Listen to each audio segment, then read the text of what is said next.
Of the Incredible Podcast.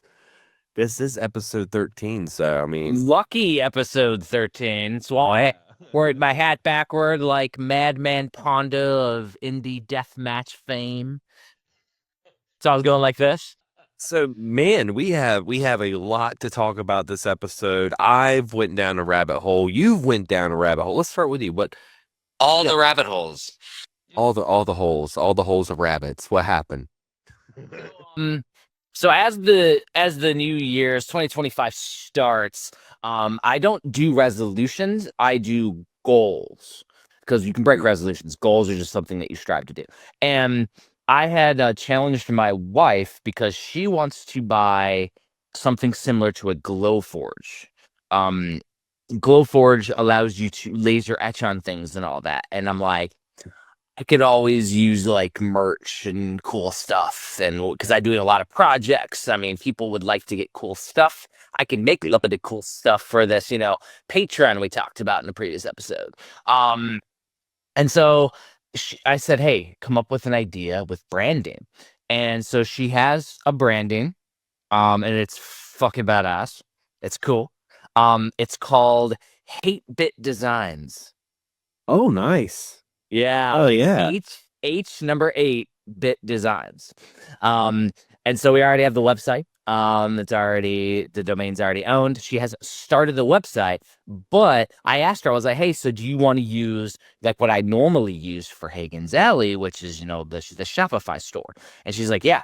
So I started that whole process. And then when I went to the design portion, which was for her, I noticed that there's a new free design piece, and I'm like, ooh, it has everything I wanted on a website.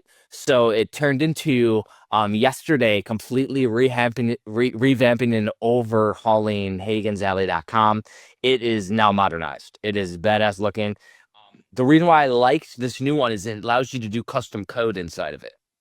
So I add things like the Incredible Podcast is at the bottom of HagensAlley.com now, and it shows, because I've done multiple podcasts over the years, it shows the last episode of all the podcasts I've done in order of when they were released. So in reality, like, there's other podcasts on there that it looks cool as hell.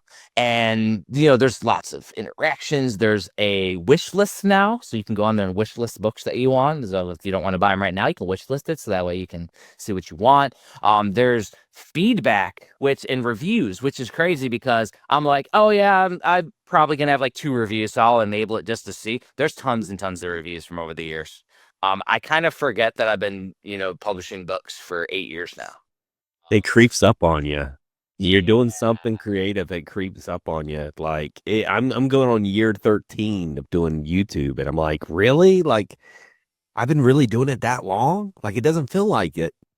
My channel's over 20 years old. It's old as shit. It's crazy. Like, my channel that I'm saying, the old one that has like 500 subscribers, that never gonna grow. And the Indie Gaming Gems is doing great still, of course. At the time of this recording, the episode it's coinciding with is the Questmaster episode of Incredible Podcast fame. So that's cool to give that, game a little more credence. And I did have a request from people, and so those of you that are listening here, feel free to make requests too, because we'll listen. And they said that they wanted less about the game and more of what I think about the game. And instead of me just doing a blanket. Hey, just listen to the podcast. You can hear us talk all about the damn game. Oh, yeah. Like we talk all about it. That's all we do. But I'm also like, okay, so I typically write about 2 paragraphs per game to keep the whole episode of about a minute a game. It goes a little bit more. So it's less than a 15-minute episode. And I'm like, well, what if I did 1 paragraph a game and then I talk about it a little bit longer? Because I usually say like a thing. I'm like, oh yeah, this game looks badass, blah, blah, blah. And then I move on to the next thing. Yeah. Maybe I do a little substance to it, which I could usually do. Not a bad. So like it was a good like feedback, and it wasn't just from like one person. There was like multiple different videos, and I think this week it hit over 10,000 views now on the channel. Awesome. So it's going crazy, which is cool. But that's also integrated on the Higgins Alley Books website. And all this is linked and integrated to the Patreon. I already have people joining it, which is awesome. No executive producers yet, which we will shout out on everything that we do, which includes the YouTube, which includes the podcast. And I'll try not to mess up their names. Like the Sanders scramble, like, yeah, I got scrambled. And if you are an executive producer and you want to say something crazy, you just let us know and we'll say the crazy name instead, because that's fun. It's always fun. Be like it's Sir Poops a lot is the executive producer of be like, yes. But yeah, I do have a few people that have joined, because there is a free tier just to follow along with the content as well, as long as it's not like a paid update, because there will be advanced updates and stuff. And now that I have some digital backers, those that want to get the advanced stuff, the Patrons, I'm gonna start pushing out stuff. Even though today I think I posted the YouTube video a little late, because with the whole holiday shenanigans and everything, I forgot to schedule it. So that was on me, but I scheduled the next week's too. So because it's like I don't like to schedule more than one, because then it shows up all of them at the same time and it confuses people. Right.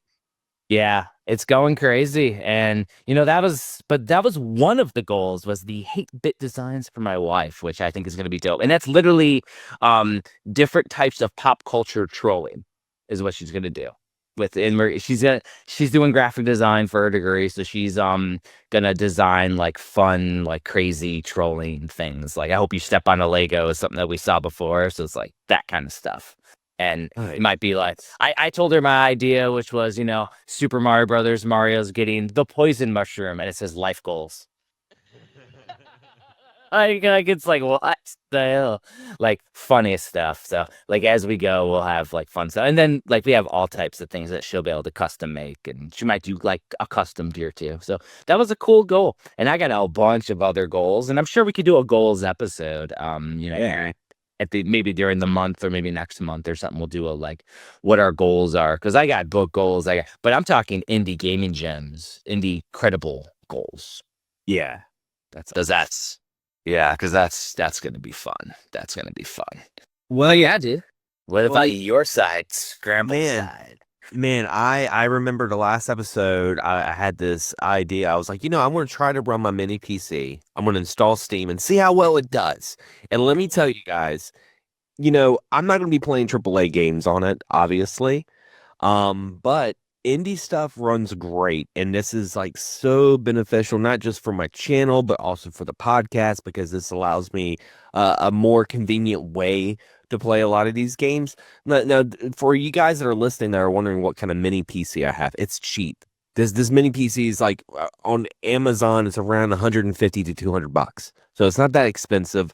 I mainly used it for my retro stuff, because it would emulate all the way up to like PS2, GameCube, and Wii and stuff like that. So, when I want to play like Sega Saturn and stuff like that, I was able to do it. But I was like, I'm just going to try Steam. And what's crazy is I just run it in big picture mode. So in a weird way, it feels like I got a brand new console. Like, it feels like I got a new console right now, because I just turn on my mini PC. I have, an extra keyboard, an extra mouse I have set up so I can still access everything. But, I've been playing so much, and it's been crazy because I've been going back to our older episodes. Thankfully, Jeff has everything in previous dockets, so I can go back and I'm like going through the games. And when I was pulling up the B-roll for this episode, everything goes straight to the wish list. Everything mentioned on the show goes straight to my wish list. Some games I've already bought and played that we mentioned previously. And man, it's cool. It's cool. And because it's a mini PC and it's not running off my laptop, it's going to make it a lot easier for me to do my live streams and stuff like that and capture footage. And that's another update I want to talk about on my channel is I'm going to have a dedicated day now for live streaming. It's going to be a late stream. That's just the way it is. But every Wednesday night, that's 10:30.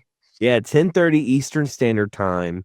Every Wednesday, I'll be streaming on my channel from like 10:30 to 12:30. And I want to be a mixture of things, not just playing video games, but I'm also want to add some React content. I got the hotline as well, so I'm gonna have people call in and stuff like that. Maybe I'll do like a call list. Yeah, maybe I'll do like a members. I've been trying to figure out a name. I've been trying to figure out a way to have like a members like hotline, like something for the people that are members that can actually call, because otherwise it's like leave a message and I play it on the show. But if like you're a member, you can actually call and interact on the show. I think that would be cool. But so yeah. I mean, just talking about some of the games I do. Well, and the thing is that what did I say to you? And you said me that it feels like a console, this whole setup. What did I say? You don't remember. I said, welcome to the club. Now That's right. Yeah. the hole goes fucking deep, because episode 1 of the Indie Credible, call back all the way, we talked about our gaming rig setups, and literally this is why I've found that consoles outside of physical media are irrelevant. Like a PS5 and Xbox Series X are irrelevant because you literally can get a medium PC and play everything. On my Lenovo Legion Go, I can play AAA titles. I literally was playing the new Indiana Jones from Game Pass, which Game Pass works because my Lenovo Legion Go, with the marketing, it's an Xbox. Ooh. Yeah. but it works perfectly. So that is literally, with all the front ends that there are, which Steam Big Picture is a front end, it's literally a console at this point. And Good Old Games has one that integrates Good Old Games and Steam. Yeah, that you have Retrobat, and then you have Retrobat. And if you don't know what Retrobat is, I will send you down another rabbit hole of retro gaming that makes it perfect. And literally, it like you put all of your ROMs in a folder, you link it, and then you literally can scrape the internet to get all the stuff. And then guess what happens? So you run it, right? Oh, I don't have a 3DS emulator. Well, download it, and it plays immediately in 2 seconds. Yeah. You don't have to do any of the work. It literally, Retrobat does it all for you. Retrobat is like the new like kind of like retro tinks, and it goes with the retro tink, but because that's the same thing. But a RetroPie. Yeah. It's the new thing for all of that stuff, but it does it automatically. It's the whole YouTube thing that I'm gonna send you on a rabbit hole for, because with that combined with Big Picture mode, combined with if you use the Good Old Games, because that's another beast. You literally have console. You have your own console, and then, like you said, you can add a keyboard and a mouse to it, and then you play all the games. You play everything ever. Yeah, and I mean, like, and like I said, like my mini PC is a low end PC. It's one of those PCs that's like really. I would say this, if you're planning on buying a mini PC, I know it's far away, but if you can like hold out until like spring break, some sort of back to school sort of thing, because that's when I got mine. And because it's a mini PC and they were like, oh, it's for schoolwork, I was able to get like a coupon and get some percentage off of it. Yeah. Coupon. So You're so old. I got a coupon.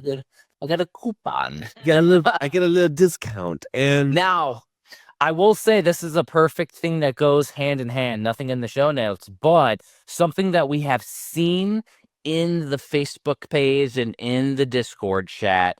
A lot of people have asked when we're posting indie games, because we're starting to post them before we talk about them here. So technically, if we go to the Facebook page right now, we could see if anybody commented on some of these games we're going to talk about. But yeah, a lot of times people are asking, why I want this on physical for Switch, or why isn't this ported to Switch? And what you have to realize, and this is a good like disclaimer for the Incredible podcast, the stuff that we're covering is super obscure, super like some of it's not, some of it's bigger, but and most of it's obscure to the point where they are just trying to make something cool and they need the community support from people with Steam in order to justify putting in the hours and the money to port it to Nintendo, to Sony, to Xbox, to make it a console port. And the thing is, as we're talking about, we basically with Windows now have a console. So it's going to be harder to justify the expenditures unless their game sells significantly well. And with 40,000 games every freaking year, like shit's crazy. Yeah, because I've been playing one of the games I was playing was Anna Lynn, which was one of the games that we were mentioning in a previous episode. And that game was like, even before the winter sale, it was like $5. It's not an expensive game. And like you said before, it's harder for or for developers to have like that $5 game turn into like a $40 physical Switch title. That you know, does like, make it, because that is the double-edged sword of indie game development, is that in order to, because again, like probably not 40,000, I think it was like 20, but either way, tens of thousands of games every year. So in order to stand out, a lot of them, especially when you have a retro inspired one, they drop the price down competitively so that way they get more sales and generate sales. If it doesn't generate sales, now you've set that bar right there, and that is where your game is stuck at. So you can't then just raise the price up to like $20, $30, which then kills you when it comes to trying to make a physical of it. So it's like it's a double-edged sword. It's like you got to get the sales, you got to get seen, you got to do part of the sales, you got to do all the things so that way you can get out there in the giant store that is Steam. But if you want to do the physical thing, it's like you only do one. Like you could do both. Like you could turn into a Vampire Survivors and just go to the moon. But yeah, that is a needle in a haystack. Yeah, and then that segue to another game that I started playing that's going to get a physical from Fan Gamer. I finally got to play Pizza Tower. Finally Pizza got to Tower play is that. so good. It is amazing, and the best way I can describe it is I feel like I'm playing drunk Sonic. That's the best way. Have you ever played the Wario Land games? Yeah. I mean, it's got that Wario Land feel. It's what it is. It is the Wario Land Game Boy Advanced games, to a T, but with crazy pizza memes and insanity, and apparently enough lore that back in the day, MatPat did a whole game theory video on it. Like there's a whole lore on it too, which is crazy. But I saw that the Nintendo Switch, it's getting a physical for the Switch, from Fan Gamer. And I believe it's going to be up around like mid-January. It's when the physical's coming out. Nice. And I enjoy it on Steam. I got it for a discount during the winter sale. I got it for like $13. It's still $20 on Switch. So I'll probably double dip and get a physical copy. It comes with like a little statue and all that stuff. I'm going to show that in the B-roll for all you folks out there. And while Jeff gives a nice thumbs up. I gave a half thumbs up that turned into a real one. But yeah, like that was a really fun game. Another game I was playing was Froggo Adventure Variant Venture. That's what it's called. You get through it, scramble through that. Yeah, I mean it's a really good game. So what do you think about it? What do you think of Froggo? I beat it. I really enjoyed it. Yeah, I finished it. Well, I will tell you, like, I jumped into it because, it's a NES 8-bit inspired game that has a lot of mechanics like a Kirby game, but you're a frog and you can't like fly or do abilities. It's like Kirby's Dream Land, the original. Yeah. And for me, like, I don't know if it's just something didn't click in my brain, but I kept dying on the first level because I would like just get hit or fall down, or I just kept dying a bunch over and over. Because like basically you do like a big tongue lick, like a really giant tongue lick that can go through stuff and platforms and do all the stuff. And I just kept messing up. I don't know what it was like. And then like I paused it for a while, and then after you talked about it, I fired it up to play it for the episode, and I got through a couple levels, and it's fun as hell. It plays exactly the way I like platformers. It's very fast paced. There is some replayability because it is a short game. Even on the description, it says it's a bite sized platformer. It's only got like maybe like 7 stages in the last boss, but it took me a while. Seven stages or 7 worlds with stages? Just 7 stages.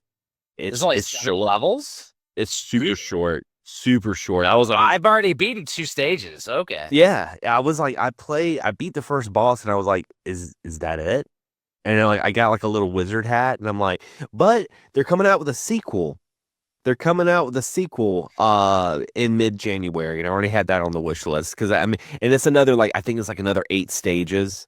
So I'm like, I want to play more because, like I said, it is so smooth. The gameplay, the platforming is very fast paced, and like the tongue mechanic, like you said, you can like stick out your tongue and get like platforms behind walls to get to higher platforms.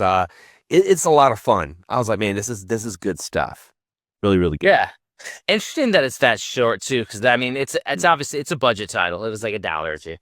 Yeah, super affordable. But it makes sense if that's the length. But if that was the proof of concept, and now when they do this new game, they flesh it out to a full experience. Yeah. That's when, my interest is piqued because you gave me now, this show of proof of concept with Froggo. What's the new one? Is it Froggo 2 or is it something else? Hopefully it's something else.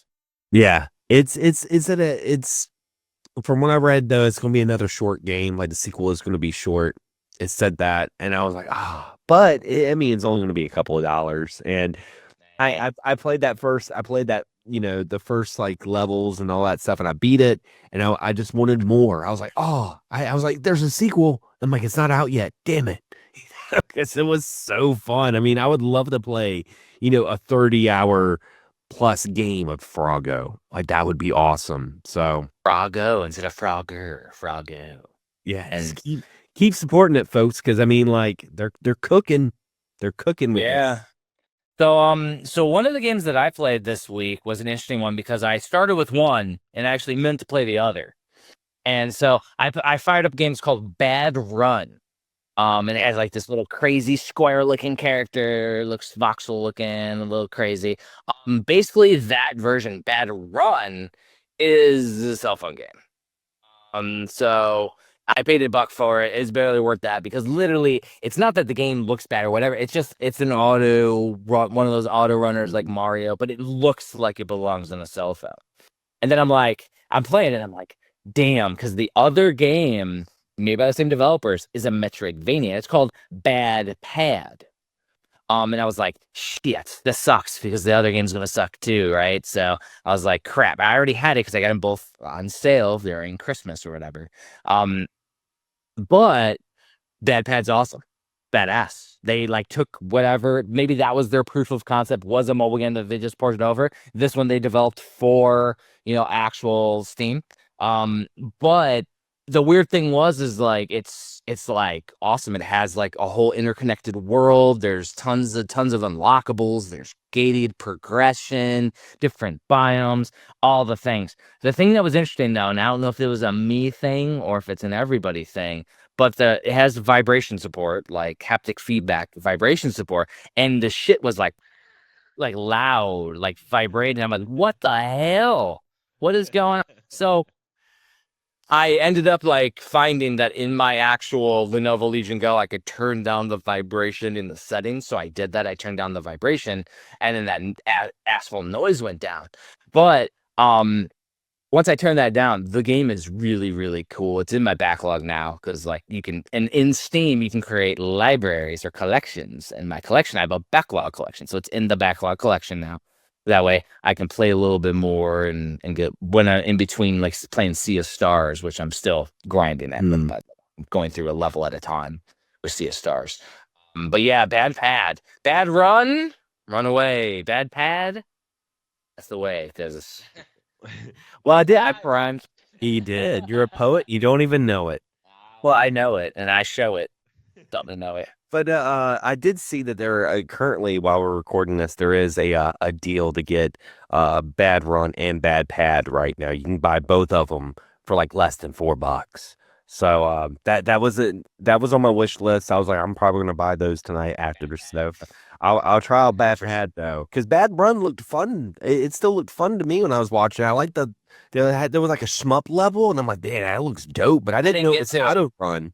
I didn't know it was auto run. That's kind of a turn off, but Yeah, fun. I mean, because like even with Premium, we signed Wonderling DX, which is like an auto puzzle platformer, but that game like had an addictive run to it. Like it was like literally like you try to like conceptualize and get all the coins in a certain amount of speed and you get a bunch of unlockables.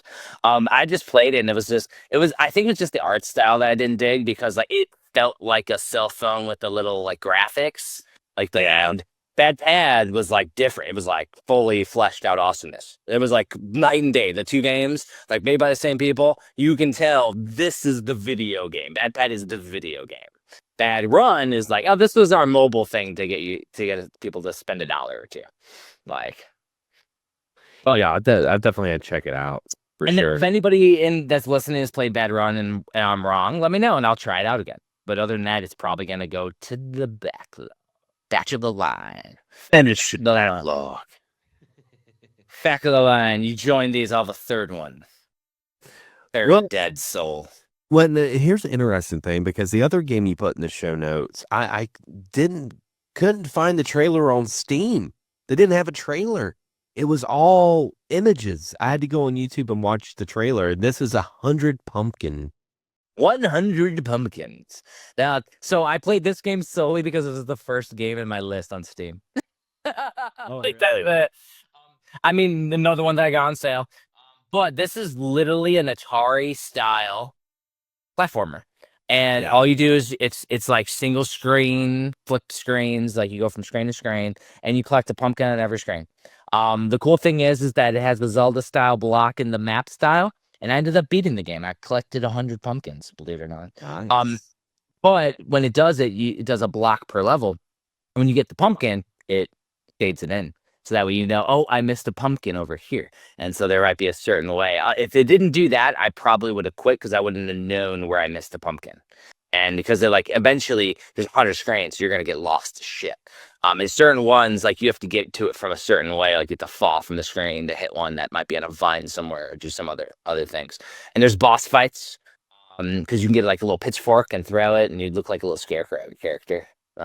And so you have to fight like spiders, and then there's like different I think there's just like boa constrictors or pythons, or it's snakes. And there's certain ones where there's 2 snakes, and basically it's like 3 hits and you kill them. But all the graphics look Atari inspired, but the controls control like NES style platformer. So it's very solid controls, really good gravity on the character. It's just it was a fun little short experience, but less than an hour to beat it all. And apparently there's 100 pumpkins too. I just wait for the budget games to come under $2 when I buy them. Yeah, I did find out. I did see that there was a sequel, and apparently, man, I wish I could remember the YouTuber's name, because it looked like they interviewed the creator behind it. So I mean, it's one of those games that could gain some traction. I thought it was very charming when I looked at it, because you bring up a good point when you're like, it's like an Atari game. It really is, and it took me a second, because I'm familiar with Atari, but I didn't play as much of the Atari as I did the NES. So like, and let me caveat on that.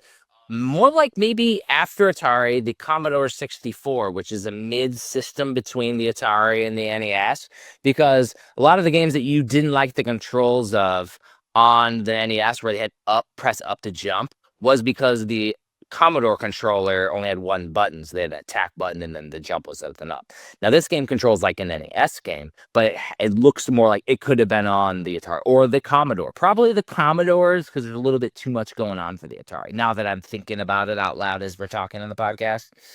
yeah, it kind of made me think of it. Kind of made me, and I don't mean this in a bad way. It kind of made me think of like your friends that are playing like NES Maker, when they're like their first like couple of games they start making. Like that's what they kind of look like. That's what it looked like. And I was like, man, this is so charming. And I like the fact that you said it plays like an NES like platformer. I'm like, that makes me kind of happy, because it looked like it controlled really well. Like the frame rate's like super smooth and all that stuff. So it looked like something I'd want to play. But I was like, I hope the controls are good because it's one of those, and it's one of those games that's like fun to play more than it is to look at. Yeah, Did you ever play the original either Pitfall or Jungle Hunt back in the day? Pitfall or Jungle Hunt. I played Pitfall. So it controls like Pitfall. Yeah, Absolutely. And it's all interconnected, more like Pitfall 2, but it's a little more faster paced like an NES game. So it's not slow paced because Pitfall is kind of more of a slower paced game. Yeah. At least how I play it with like all the gold. It was very smooth. I was watching the animation. I'm like, oh, that's some smooth framing right there. That's not bad. Smooth framing. So damn smooth. I know, right? I mean, so yeah, it's been great. Like, it took me about 12 episodes, It but took you down a damn rabbit hole, and now it's lime. Well, I mean, the other thing is that some weeks, I mean, because we both work, so there's some weeks where it's like, all right, dude, you got a game from someone that you have to review, and you worked all week. Like, it's so probably gonna play the thing that people are sending me to review. Otherwise, why would they send it? So I understand it. Like, I go down crazy ass rabbit holes, like revamping a fucking website and shit. So I get it. Oh yeah, and it's like I said, it's great, and it's one of those things that what I like about this show is not only are we talking about games that need attention and need support from the community, but also it's very accessible too. Because if I can run these games on like a $150 mini PC, if you have like a potato laptop, you could probably do the same. And I think that's what really scares a lot of people when it comes to like Steam and PC gaming. They're like, I don't know, man. I don't have like $3,000 for computer games. It's like, you don't need it for indie. It's okay. I mean, and worst case scenario, you really want an all-encompassing thing, and a few $100, buy a Steam Deck. Yeah. Steam Deck is a console. It plays Steam, and it handles almost everything up to the AAA stuff.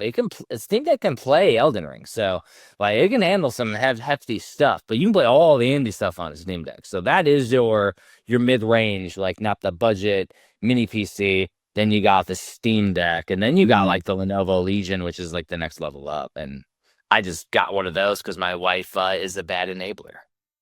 Yeah, and like the mini PCs, they've came a long way. A matter of fact, a friend of mine who's really big into PC gaming, he's talking about downgrading because he's been moving a lot. So he was thinking about just getting a really nice gaming laptop. And I was like, man, look at some of these mini PCs because he's going to end up selling his tower to me. So then I'm going to be like on cloud nine. I'll have a tower for everything. But I was like, look at some of these mini PCs because I've seen some that go for like $500 to $600, and they're playing like Elden Ring at like 30 frames, 1080. Like that's not bad. I just envision I'm Xander in my tower, like looking over everyone in my tower. It's a big like scrambled egg. It's like the Eye of Sauron. It does a scramble on it like an animation. It's raining yolk. No. The thing is and this is something to keep in mind with mini PCs, as well as towers, is like eventually they're outdated. All PCs, all computers get outdated, and so like the mini PCs, every year basically there's a new generation, which is why you get them super cheap. Like around springtime, you get super cheap from the last gen, because then they're going to release the next one, which is a iterative upgrade, and then like that tower, who knows what generation that is. It probably plays fucking awesome, but then in a year or two you may need to upgrade it again, which is why I like something like at least a Steam Deck. Legion Go does the same shit, but it's more like the Steam Deck, they continually optimize the games for it like a console, like because the Nintendo Switch from 2017 still going fucking strong right now in 2025, and it's because the games are being optimized for it, and which is what they're doing with the Steam Deck, which makes it feel like that console. What's great is because they're optimizing it for the deck, the shit inherently works with your mini PC, which is awesome. That makes it amazing. So you are benefiting from the fruits of the developer's labor from actually, making it so it works on these smaller Steam Deck, because there's many PCs that are much better, have much better power than. And of course, it goes without mentioning for some of the folks that don't know it, Steam does have a cloud save. So say you get a mini PC and you're like, I'm going to get a something better, like a Steam Deck or something like that. You can transfer your saves between that. So what's great is I could play like, on my mini PC, play a RPG of some sorts. And then, if I want to go to my laptop for some reason and play it, I can, so. And then where the rabbit hole goes super deep is that your mini PC, as well as the Steam Deck, all play Game Pass, Xbox, Microsoft Game Pass. And so you can play Indiana Jones on your mini PC at full speed right now, because you can do this streamed version. If your internet's fine, it will be fine. Because unless you're doing a pixel perfect freaking game, you can play a lot of modern games streamed over the internet. And so you could, because you're using the servers from Microsoft, so your processing power is not on your mini PC. You can run that shit on a cell phone. So you could run that shit on your mini PC. I literally have them on, before I had my Lenovo, because now you can just install Xbox Game Pass, Microsoft PC Game Pass on Windows.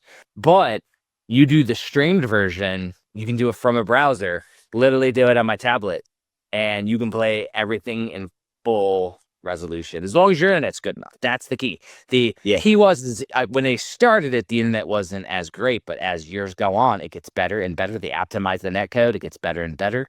And now for normal games that they're not like a fighting game or something, you're gonna be okay playing that shit. And that's why Game Pass, and now Sony's trying to get on board too, but Game Pass really has set that standard where it's like they don't even need a console anymore. Like I could literally play Game Pass on my phone.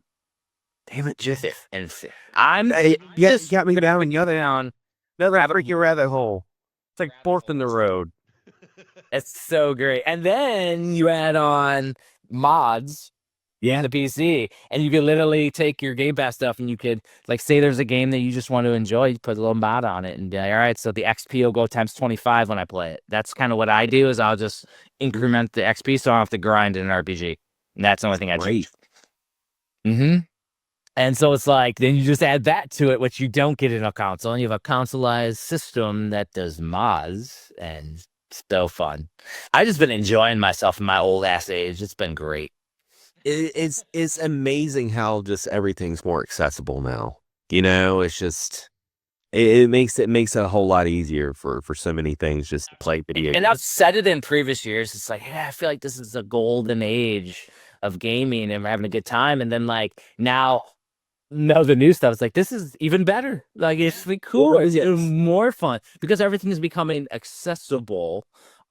Now on the flip, I still preserve and love physical stuff because something happened in the news that leads to that we need damn physical preservation, and it happens on Steam too. But it just so happened with a bunch of Cartoon Network games where they were pulled from the Nintendo eShop.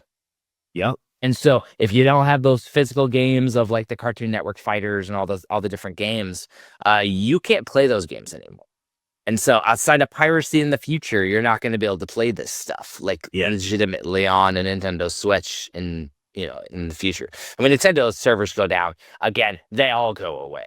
But right now, while the Switch is still alive, you can't play those games unless you have the physical.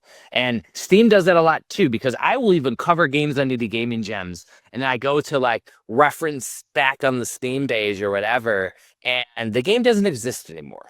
And I'm like, what the heck? And so some games get delisted, some games get removed because there's a bug, whatever. Some might be inappropriate, like there's some kind of crazy murder in it or something. There's a multitude of reasons.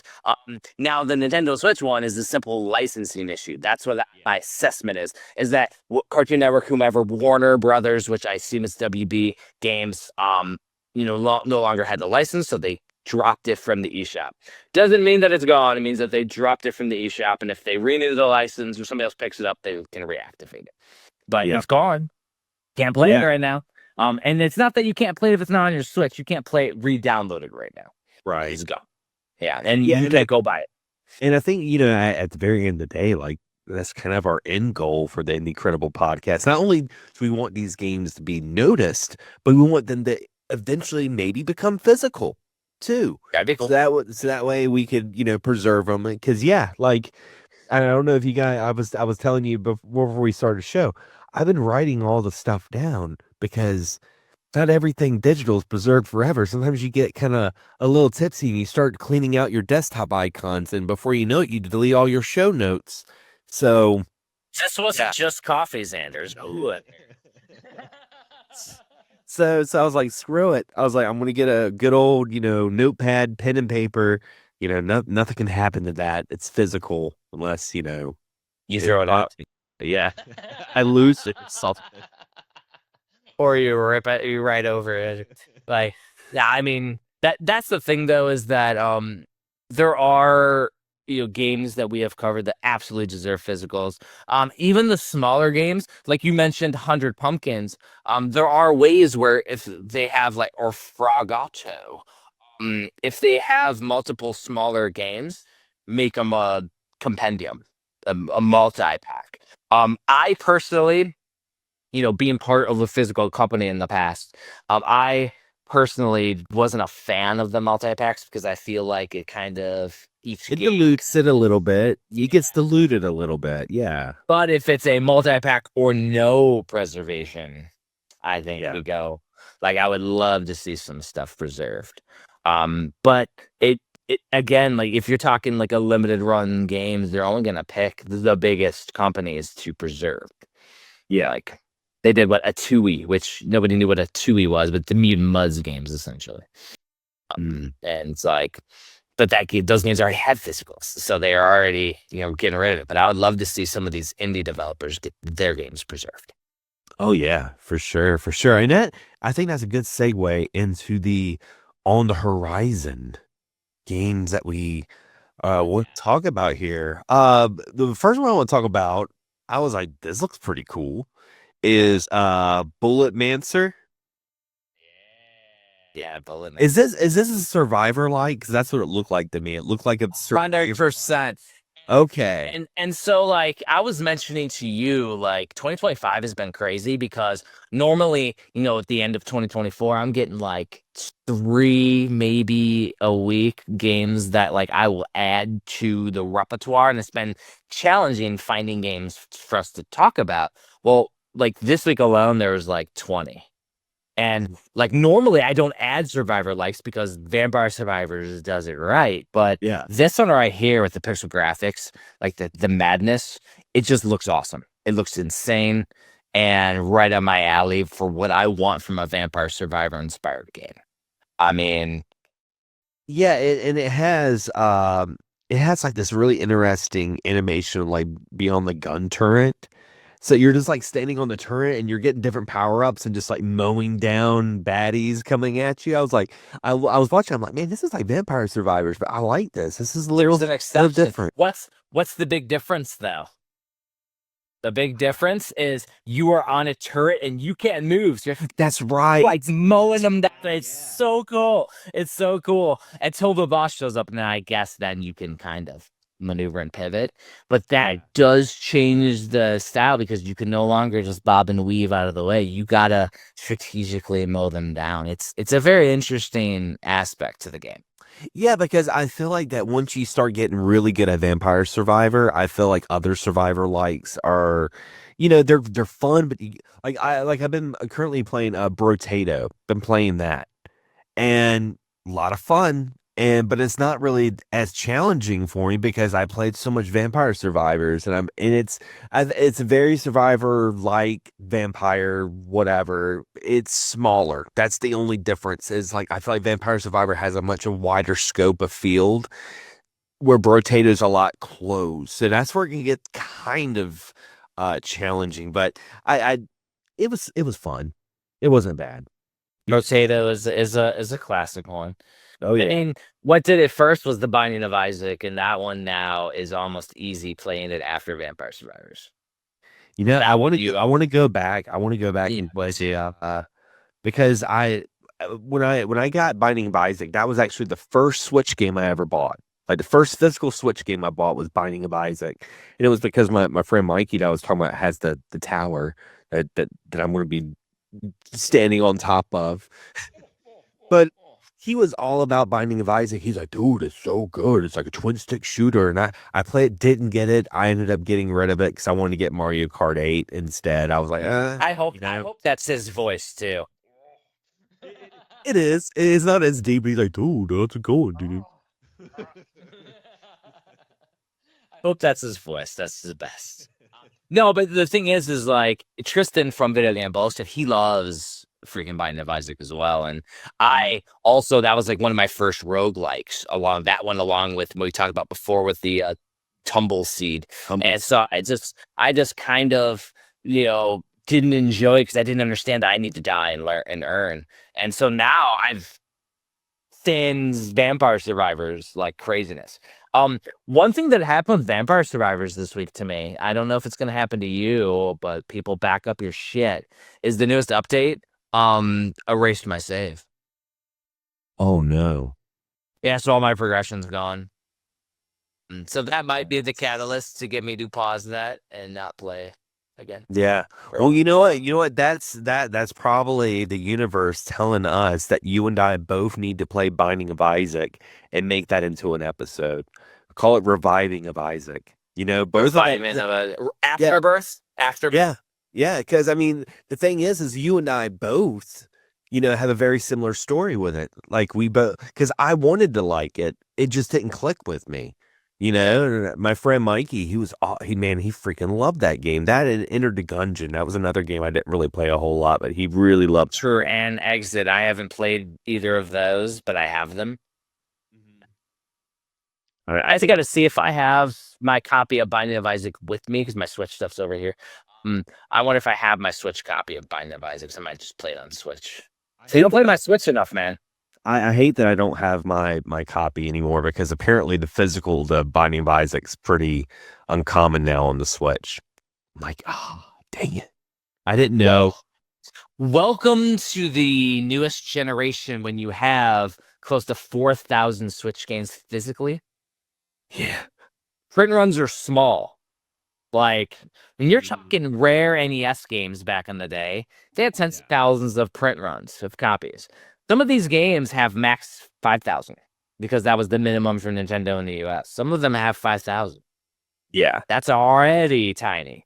And then you go to collectors now up and not selling them. And now, like, there's going, after everything goes through what the collector's scene, which is Collector's Quest podcast, calls it the trough of no value.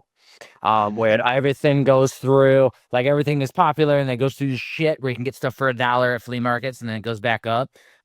It may not go that low with Switch because collector market and eBay resells and all that shit. But when it goes back up, man, you already see rare games and you already see stuff going for a premium.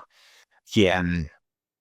Yeah, I can't imagine anyone like 10 years from now there's like, I'm nostalgic for the Switch and I want to start collecting. This is going to be a hard console to collect for. Well, insane. Some assholes at least categorizing them all. Maybe by the time I'm 80, I'll finish the Switch. Because it's taken me years to get year 3 done. And I was like, because I mean, I started a whole publishing company in between year 2 and year 3. So I kind of got sidetracked for a while. But year 3, that is one of the goals, is to finish Switch year 3 this year. We're in the 8th, 9th year at this point. Years have passed since I did year 3. It's fucking crazy. But like, hopefully, but like, that's the thing is, there's people that are trying to justify, okay, well, we don't count limited run or any of the limited print companies, but you can't do that because they're literally manufactured by Nintendo. Yeah. Like if you go, I can't even justify US only because then you can't get Final Fantasy 7. You can't get Final Fantasies 8 and 9, the combo pack. Well, I think it's 7 and 8, and then it's 9, and then it's 12, and then it's I Am Setsuna, and that's just like early years. But it's like there's so many Okami, like Unamusha or whatever it is, Warlords. There's so many classic series that are only exclusive to Japan or Europe that there is no exclusivity anymore. There's no reason to do US only. It was to the point where I would get games in other regions because they were just significantly cheaper. Ease 8 was one where it was like $100 game, but the European one was like $40 and it's English. So I just bought the European one because I didn't care. I'm buying it to play it, not to collect it. Obviously you'd want the rare one if you're trying to collect for, your own personal preferences and make you feel warm and fuzzy in your tum-tum, make you feel great. Well, sometimes it would be like that. Sometimes it would be like that with indie companies too, because it'd be like, oh, it was released in the U.S. from limited run, but you can get it like cheaper on Play Asia. That's the Streets of Rage 4 conundrum where there's 4 releases by 4 different companies, and then they did re-releases and new versions. Or was it Turtles is on its 3rd iteration now at this point? Yeah, Shredder's Revenge. Yep. So but the other thing is that like a lot of these companies like to have it complete on cart, but in reality, with the updates that we get now, it's near impossible because what if you release a game and then it has a bug on it that they patch? Like, I mean, you released the game years ago. Like, it is what it is. Like, why there's revisions? And there were revisions on the NES, Xander. Yeah. Mario had multiple revisions. I think Mario 3 had 2 or 3 revisions. I mean, left bros to right bros. Even on the packaging, there was a revision. Let alone in the code when they fixed stuff that they found later. And how they identified that from Nintendo before the internet was the game counselor hotline. So people would call and complain about shit. Hey, so there's like 100 people calling saying that this is broken and it needs sound. And so then they reiterate and when they do the next giant 100,000 printer on the Mario 3, that becomes version Bravo, Charlie, whatever. Yeah, it's like, oh, this is the one that's bundled with the NES. Like me, like when I got my NES, it was bundled with Super Mario Brothers 3, and that was probably a later version of Super Mario Brothers 3. Yeah. Well, and that one, even the box has like challenge set probably written on it too. Yeah. And it's a classic. I mean, I have way too much fucking NES knowledge, but to go back to that though is like with the indie publishers, like there is an inherent like expectation from the community that they will replace cartridges and stuff, and I'm like, a lot of these companies are barely scraping by. I mean, as thumbs up. I was like, that's not thumbs up. Barely scraping by, and there we go. And so that put that expectation that you're gonna replace that. When a cartridge print run is like $40,000. Oh yeah, I'm just gonna spend $40,000 just to replace this thing that's patched on the card that you just download. I'm like, and then the more valuable one is gonna be the original anyways. Yeah. Yeah. So it's like you're damned if you do, you're damned if you don't. If your mantra is video game preservation, that'd perfect cartridge. Okay, cool. But my thing is supporting the indie developers is the most important part. Yeah. I can support them even if it is version 1 and then version 1.0 when it comes out later. That's cool. It'll be preserved. The internet will happen and the hackers will happen and the pirates, and they will make sure everything is preserved in the future when it's no longer monetarily viable. Yeah, I'm using big words here with the backer hat on. But like when it's no longer that, like it will be preserved and it will be fine. We will be okay. Speaking of I like being old. Speaking of fun, this game right here. This game looked pretty fun. This Leximan. Leximan. This one I have like no information on outside of that. It gave me immediately Undertale vibes. I put that in my notes. I put Undertale vibes. That is funny, dude. Yeah. Well, it's like the main character, like so the game itself looks like a Super Nintendo style RPG or something as you're walking around the levels, but the character art looks exactly like Undertale. And then you get into the battles and it looks like Undertale battles, except for it's like you put together words to So like you have your 2 characters and they're drawn with white on the black background, like just like Undertale. And it's like there's words that are bouncing around and you kind of make a word and it does that word. Like I haven't tried playing this. I don't know how freaking mind numbing it is though. It might be a Xander Scramble nightmare. Yeah, I was watching. I was like, man, I definitely got Undertale. I like the wizardry to it. That was I loved the little pixel art. I thought it was adorable. Dude, it's so cool. Like that. And that there's all the text with all the humor. The Undertale humor is there. So the guy's absolutely inspired by Undertale. And I think that's awesome. That the characters, some of them are like gigantic. Like on the screen, like popping off. It's so cool. And it's like, and then you go to the main like overworld, and it's again like a Super Nintendo RPG with all Super Nintendo 16-bit, 1632-bit graphics. It looks cool. Yeah, the Undertale battle system kind of threw me in a loop because when you watch a trailer, at first it doesn't show the battle system. So you watch it, and I was like, oh, is this kind of like a Zelda game? This looks kind of cool. And then when it went into the battle system, I'm like, dun, dun, dun, dun, dun, dun, dun, dun, dun, just start playing. I'm like, This is why Jeff puts this in there, because he's crazy and loves all the things. And last year, my daughter and I like did a whole like true pacifist run of Undertale. Like that was such a cool, fun experience that we did, and like it's insane. yeah, I still need to play Undertale. I have it downloaded, by the way. Hated? I've never played Undertale. Damn. I played it back in the day on the PC when I didn't even know all the stuff that everybody knows now online. Like I played it, I was like, oh crap, I fucked up bad. Because if you play it like a normal game, you're gonna fuck up. Yeah. Yeah. If you don't know, if you don't know the spoilers, Xander, good luck. Yeah. Well, I don't know too many spoilers. I know the popularity of it. That makes any sense. Like if someone's just show me something like this, for example, I saw the battle system. I'm like, that's Undertale. Like, but there's one thing that you know about the whole lore of Undertale. The big so what? Do you know it? Well, I big so what of what you're supposed to do in the game?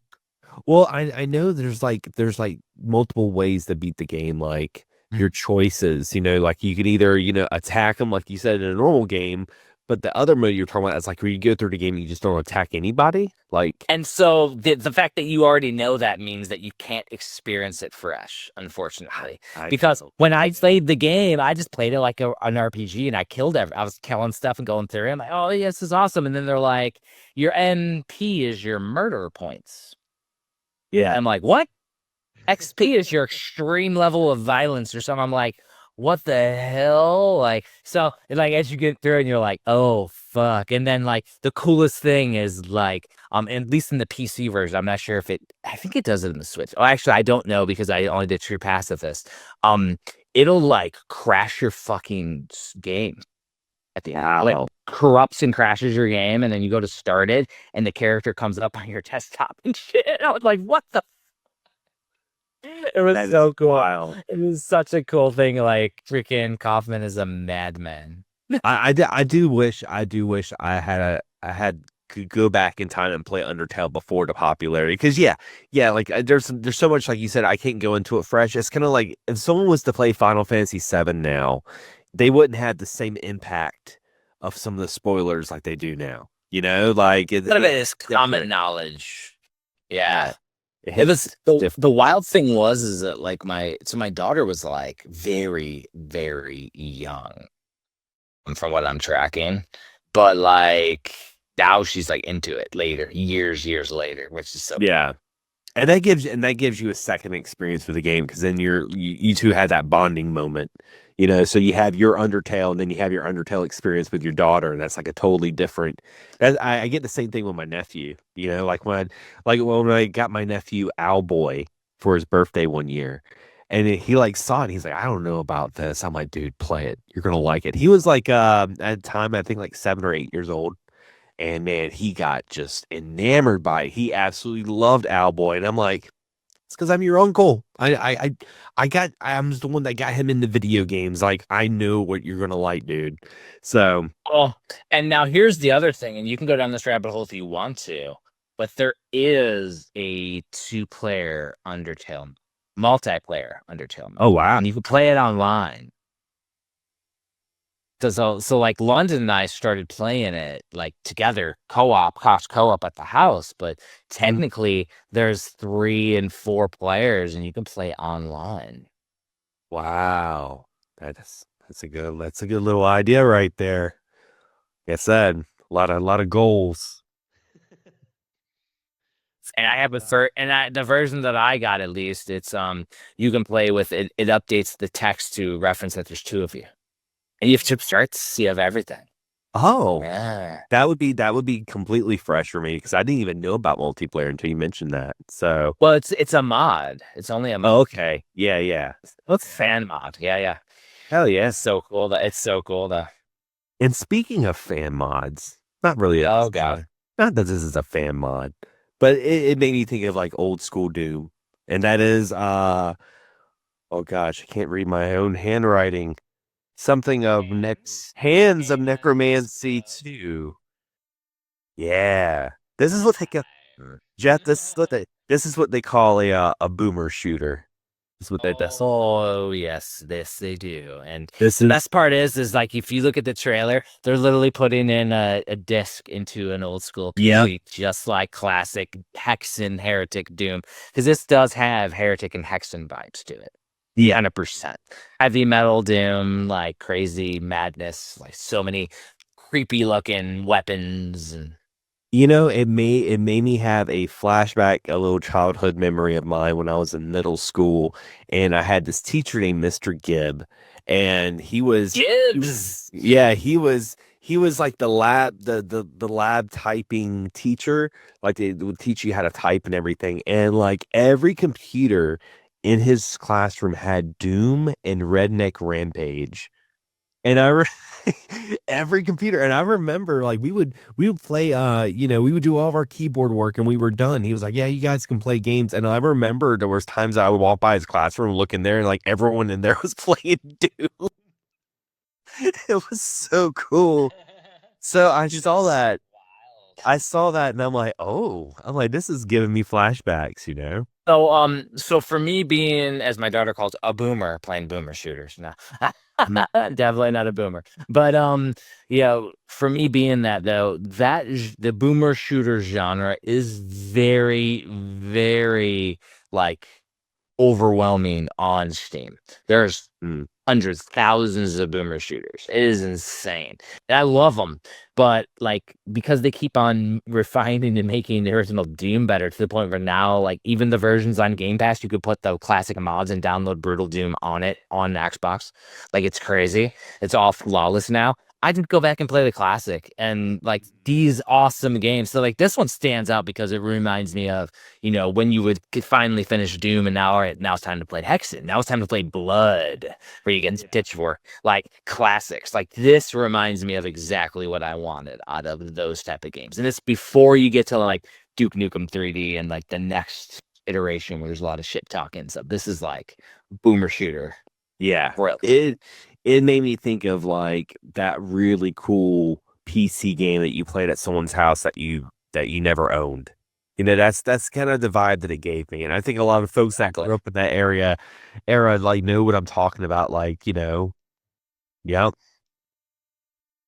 Grimble it up. But no, it's like that's why like these are the games that draw me in. There's hundreds of games I find every week, and I throw a couple in for us to shoot the shit about. There's even more that go into indie gaming gems, but it's like it's such a wild time. And in the Facebook group on indie gaming gems for the podcast, like we're trying to do everybody posts one indie game a day, not just me, everyone. So everybody posts a game a day. So there's gonna be tons and tons of stuff for people to check out. Maybe there's new stuff that might be new stuff that we find out about. Because John Houston was keeping the group afloat last year. At the end Oh of the year. man, I'm going back to his post, and like I said, like with our show, I've been adding all of our games to my wish list, and I'm like, okay, I gotta go through John's post and start adding to my wish list because I mean he had some great Contra looking games, some really cool shmup looking games, like right up my alley. I'm like, dude, you're speaking my language. I need to add this. I want to say my wish list right now has thousands of games in it. And it's simply I typed in Metroidvania and got rid of the free and DLC only games over not free. And I just went and started adding everything that looked fucking cool. And so that's including up to upcoming stuff, everything. So in my wish list, like when stuff goes on sale, I'll see it pop up, and that's when I pop them. I only get stuff that's cheap right now, unless it's like a huge recommendation from the community, because like there's so many. I bought 50 games last week. I'm gonna keep my discipline up, well, my wish list with games that are recommended by you and the community. Like, because I don't want to get too overstimulated, because then I'll be in the fear, because Nice. I'll be in the fetal position, like leaking oil everywhere.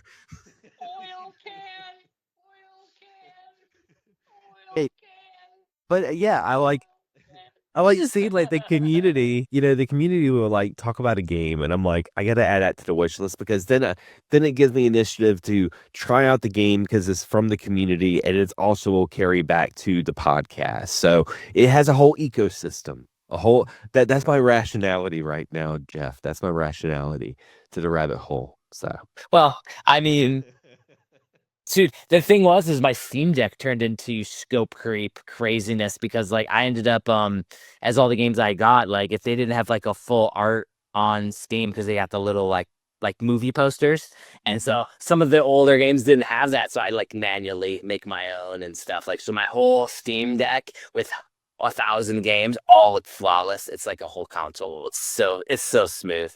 And then you add like Decky Loader, and you can make it look really fucking dope. And like my stuff is like pristine. That's why I'm like, we're in a new golden age, because like I got these ways where I can literally go and play my Steam Deck with all the indie stuff. I could jump on the Lenovo Legion Go and play anything.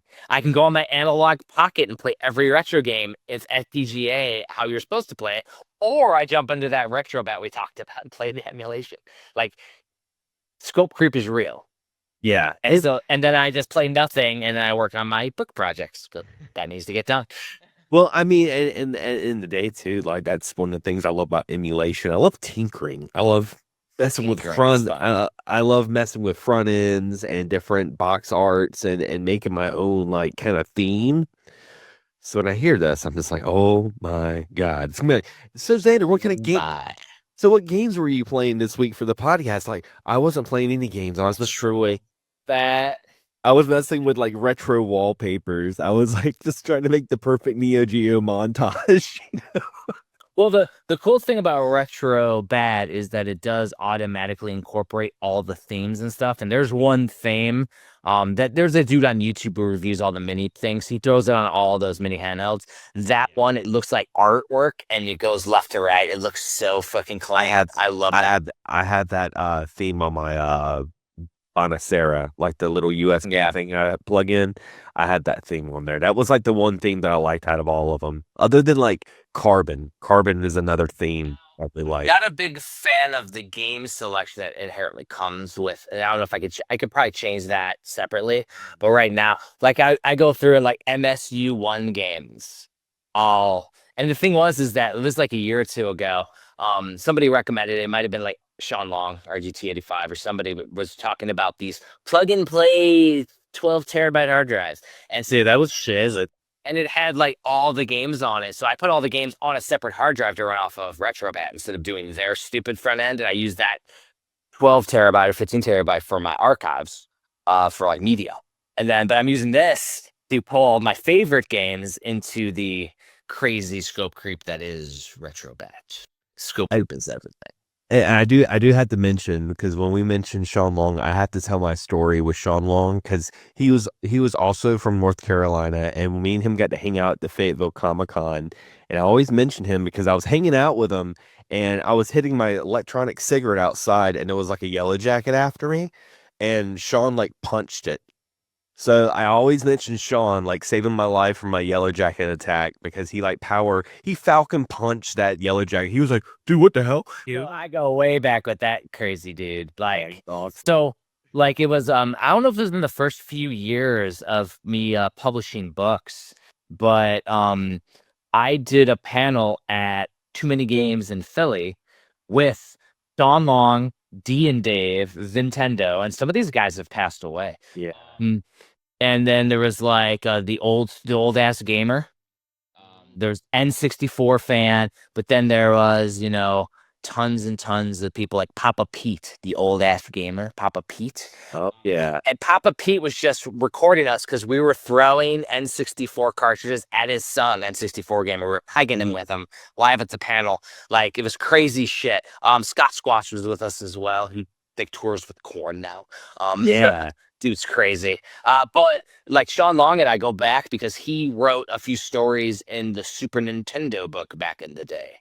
And so that was like the first major book that I did like a collaboration with like YouTube community members and stuff, because my first NES book, I had some Nintendo Age when that existed. Some Nintendo Age members write a few stories.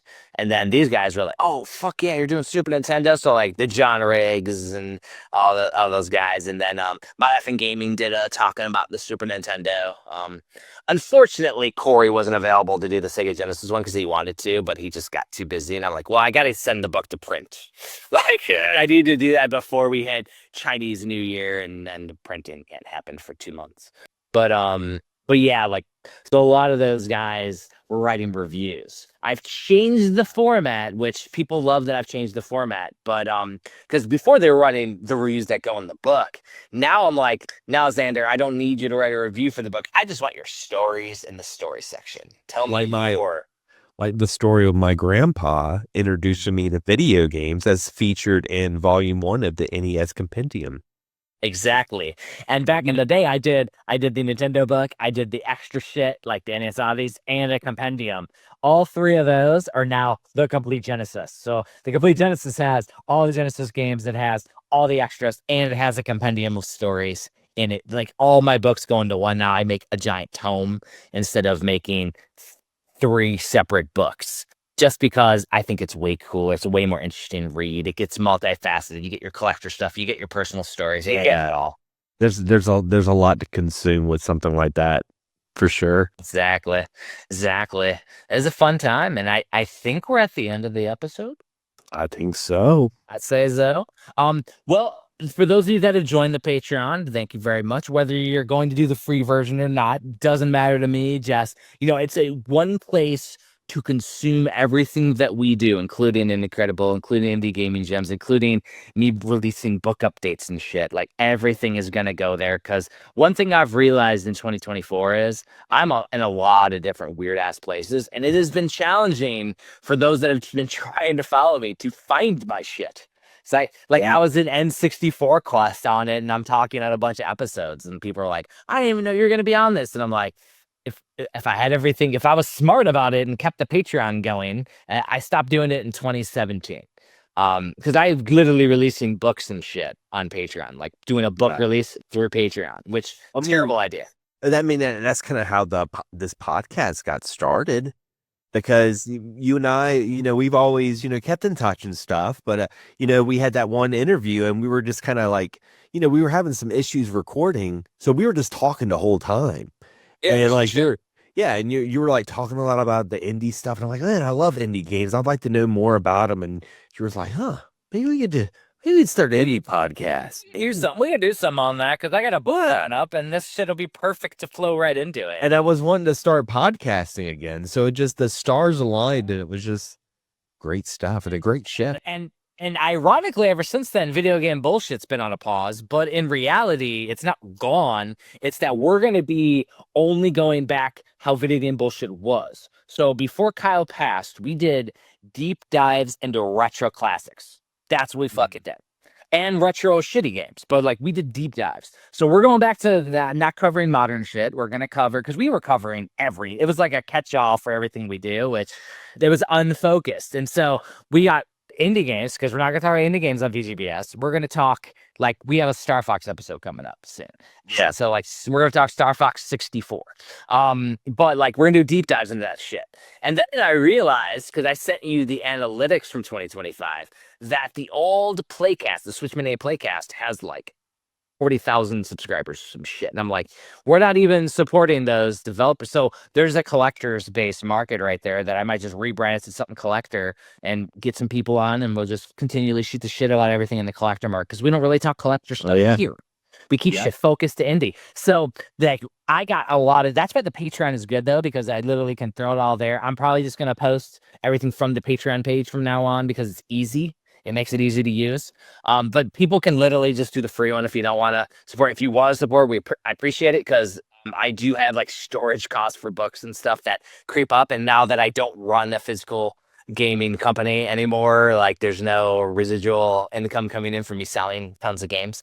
So it does help keep the lights on, per se. But I will say that nothing will change for the worse for the podcast or anything. None of the podcasts are going to be bad because you don't support. Like, supporting is just appreciated. Oh yeah. And now I did say it's a bad idea to release books only through Patreon, but I am doing, if you're at the executive producer level, you will get a free book that's exclusive to that Patreon. So I'm going to be an a-hole and release a cool ass book that only those Patreons get. And like, I'm saying, like, I'm not selling them shits on the website. Like, you're going to get them for being a supporter. It's going to be something cool. It's going to be, at least 100 pages or something, because I can't do anything small. I have a problem. But like, I mean, hell, over the break, I did 116 page bonus book for the Sega CD and 32X that I'm almost finished with it. I finished Sega CD. I finished all the homebrew stuff. I finished all the crossovers. I just got 32X and some variants left. But it's 116 pages, man, with 3 games per page. It's a lot. Well, like I said, all the books that I've either contributed in or I've gotten that you've produced have always been just top notch. So I'm not just saying that because we do a podcast together. Like, it's the real deal. So I'll have all that information though in the link to this description. But yeah, I think we're gonna wrap up the show. Oh yeah, support indie. Support. Thank you, everyone, for checking out this episode of Indie Credible. There we go. Make sure you follow us. We have lots of stuff going on every week on YouTube on Fridays, 5 p.m. Eastern Standard Time. Make sure you check out Indie Gaming Gems. That is the structured review/preview series about 10 indie games you may not have heard of. And you can check me out, Xander Skullion, across the board. I kept it real simple for you guys. You can check me out on YouTube, TikTok, Instagram. And, on my channel, I cover a little series called Play and Tell, where I talk about games I've been playing, leave little short impressions, mini reviews, and most importantly, when you walk away, you have something new to play. So you can check out my Play and Tell series. I also have some reviews that I put out every once in a while, and a live stream, which I'm really trying to commit and have a dedicated schedule. So that's more important that you hit the bell so you're notified whenever I'm live, because you never know. I might be live right now. Yes, he's always live. Oh, always. And then, of course, I have all of my books at HagensAlley.com. You could check out. I've had like dozens of books published. I try to upload and keep things up to date with the latest reviews, the latest books up there, but they have to be in hand. So if you follow me on social medias, you'll see when the newest Kickstarter goes live, the backer kit goes live, the newest crowdfunding thing is going live. And as soon as you become a backer, there's updates that go out all the time. So we're always working on new books and new series and new things. Of course, upcoming, coordinated with this podcast, will be Indie Gaming Gems, which will be coming out next year sometime. It'll be fun time here for us in the indie gaming world.